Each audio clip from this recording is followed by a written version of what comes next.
தமிழ்நாட்டு நிதிநிலை தொடர்பான வெள்ளை அறிக்கை இன்று வெளியீடு.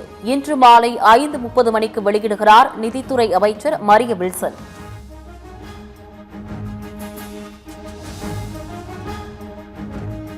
மின்கட்டண உயர்வு தொடர்பாக மக்களுக்கு எந்தவித சிரமமும் இல்லாத வகையில் முதலமைச்சரிடம் ஆலோசித்து முடிவு. ஆண்டுதோறும் மின்கட்டண உயர்வுக்கு திமுக அரசே காரணம் என மின்சாரத்துறை அமைச்சர் நிர்மல்குமார் பேட்டி.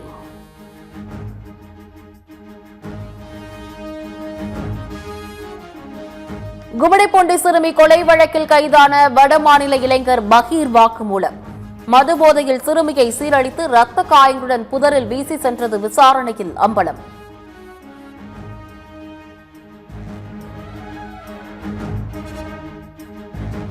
நெல்லை மாவட்டத்தில் 16 வயது சிறுமிக்கு பாலியல் தொல்லை கொடுத்த இளைஞர் போக்சோ சட்டத்தின் கீழ் கைது.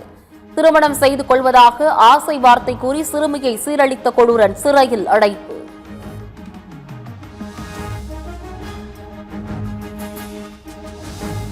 தமிழகத்தில் பாலியல் குற்றங்கள் அதிகரித்து வரும் நிலையில் முதலமைச்சர் விஜய் மௌனம் காப்பது ஏன் என திமுக தலைவர் மு.க. ஸ்டாலின் கேள்வி.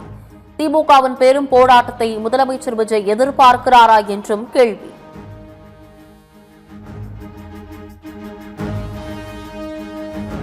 சென்னை கலைவாணர் அரங்கத்தில் எம்எல்ஏக்களுக்கு 2 நாட்கள் புத்தாக்க பயிற்சி. முதலமைச்சர் விஜய் பங்கேற்று பயிற்சியை தொடங்கி வைத்தார்.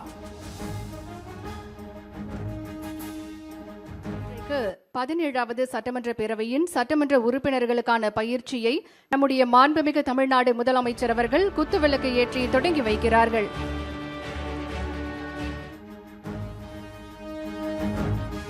புத்தாக்க பயிற்சியை புதிய எம்எல்ஏக்கள் பயன்படுத்திக் கொண்டு பேரவையில் சிறப்பாக செயல்பட வேண்டும்.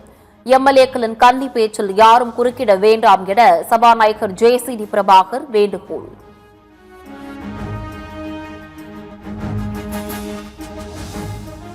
ஆபரண தங்கம் மற்றும் வெள்ளி விலையில் இன்று சிறிய அளவில் மாற்றம். தங்கம் விலை சவரனுக்கு 80 ரூபாய் குறைந்து 1,12,480 ரூபாய்க்கு விற்பனை. வெள்ளி விலை கிலோவிற்கு 5,000 சரிந்து 1 கிலோ 2,75,000 ரூபாயாக நிர்ணயம். நீட் தேர்வு ஜூன் 21ஆம் தேதி நடைபெறும் நிலையில் ஜூன் 22ஆம் தேதி வரை டெலிகிராம் செயலிக்கு தற்காலிக தடை. நீட் தேர்வு வினாத்தாள் கசிவதை தடுக்க மத்திய அரசு நடவடிக்கை.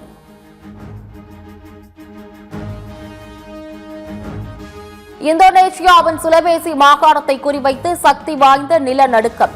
1 நிமிடத்திற்கு மேல் கட்டடங்கள் குலுங்கியதால் மக்கள் அலறியடித்து ஓட்டம்.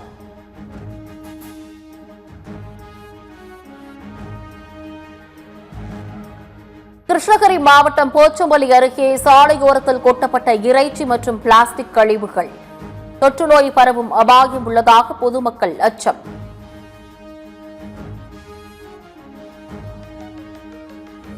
காஞ்சிபுரம் மாவட்டம் ஸ்ரீபெரும்புதூர் அருகே வீட்டில் தீ விபத்து ஏற்பட்டு சமையல் எரிவாயு சிலிண்டர்கள் வெடித்து சிதறல். வீட்டின் உரிமையாளர் தீயை அணைக்க உதவிக்கு வந்தவர்கள் என 7 பேர் காயங்களுடன் சிகிச்சைக்கு அனுமதி.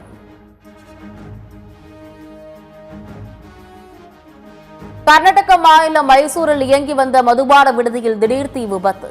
2 பேர் உயிரோடு எரிந்த நிலையில் 7 பேர் படுகாயம்.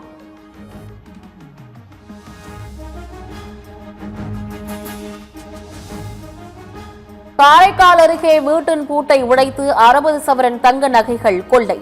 வீட்டில் இருந்தவர்கள் வெளியூர் சென்றிருந்த போது மர்மநபர்கள் கைவரிசை.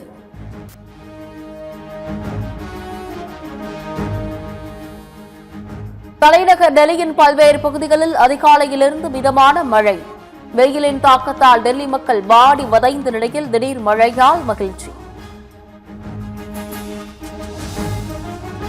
அமெரிக்காவின் கலிபோர்னியா மாகாணத்தில் சோதனை ஓட்டத்தின் போது கீழே விழுந்து நொறுங்கிய B-52 ரக போர் விமானம். விமானத்தில் இருந்த 8 பேர் உடல் கருகி உயிரிழப்பு.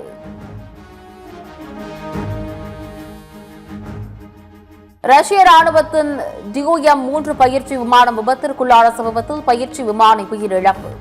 விமானத்தில் இருந்த மற்ற 4 பேர் படுகாயங்களுடன் மீட்பு. அறிமுக அணிக்கு எதிராக கோல் அடிக்க முடியாமல் திணறிய பலம் வாய்ந்த ஸ்பெயின் அணி. 2 அணிகளும் கோல் போடாமல் டிராவில் முடிந்ததால் ஸ்பெயின் ரசிகர்கள் அதிர்ச்சி. உலகக்கோப்பை கால்பந்து போட்டியில் இன்று நள்ளிரவு நடைபெறும் போட்டியில் பிரான்ஸ் செனகல் அணிகள் மோதல். அதிகாலை நடைபெறும் போட்டியில் ஈராக் நார்வே அணிகள் பலப்பரீட்சை.